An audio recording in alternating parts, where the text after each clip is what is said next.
Hello guys, my name is Meying and today I would like to present to you soul music and its timelessness. I would like to start that soul musicians grow up with gospel influence of African American church that evolve out of rhythm and blues in urban area of America beginning in the late 50s and forming soul music. Soul music is a category of gospel, blues, R&B, and form of jazz that are often grouped together, emphasize on the rhythm, and use large horn section, trumpet, saxophone, and trombone.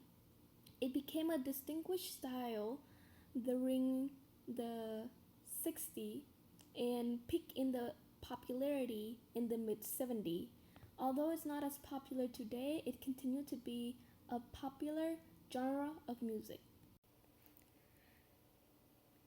I would like to introduce to you guys to one of the famous female artists today is the Queen of Soul, Aretha Franklin. She was born in Memphis, Tennessee from 1942 to 2018. She was a gifted pianist and singer. She won 18 Grammy, had 112 singles on the Billboard chart, and sold over 75 million records worldwide. She helped make soul music even more popular.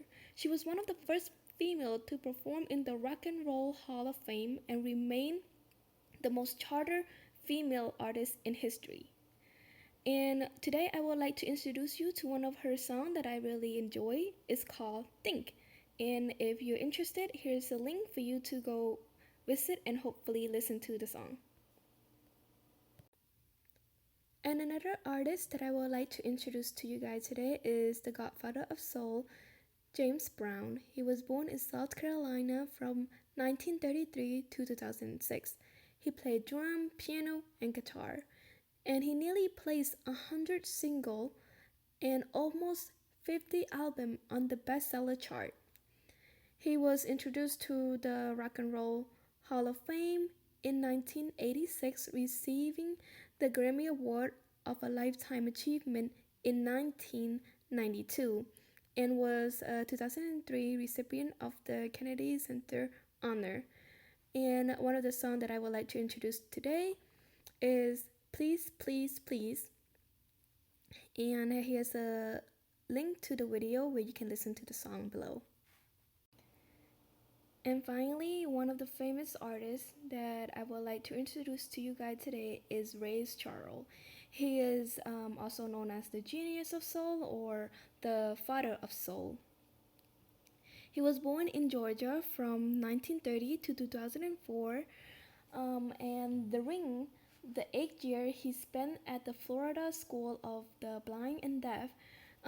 He learned how to play the piano, the saxophone, and trumpet and clarinets, and he found a new way to make people dance and use hand clapback of gospel to create an urgent sound that swept American and laid the foundation for the arrival of soul music by fusing the ecstatic call and response pattern of black gospel music with its raw sexuality of blue.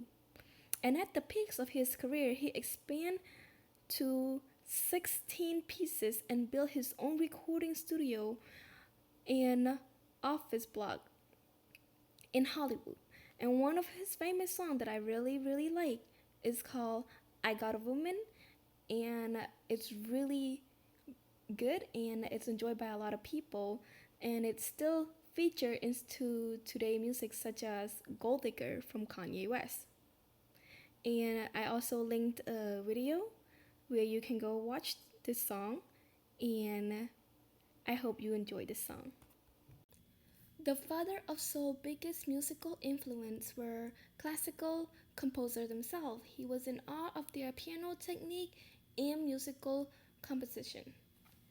Ray Charles and Mozart are unique in that both artists are missing one of their vital senses, sight in Charles and hearing in Mozart. Ray Charles used soulful vocal and swing-inspired brassy instrument to create his musical pieces.